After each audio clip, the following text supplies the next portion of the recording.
צריך לקבל זכויות, והערבים הם גם בני אדם, אז לא צריך לשפוט אותם לפי דעות קדומות. צריך ללמוד לחיות איתם בשלום ולא להפלות אותם מחברה.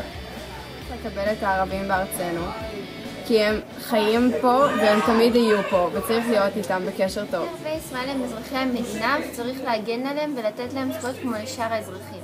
מדינת ישראל רואה את הערבים, אזרחי מדינת ישראל, כחלק בלתי נפרד מהאוכלוסייה שלה.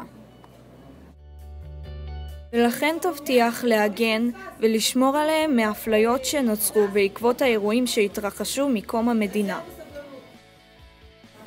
לערבי ישראל מעמד שווה ככל אזרחי המדינה.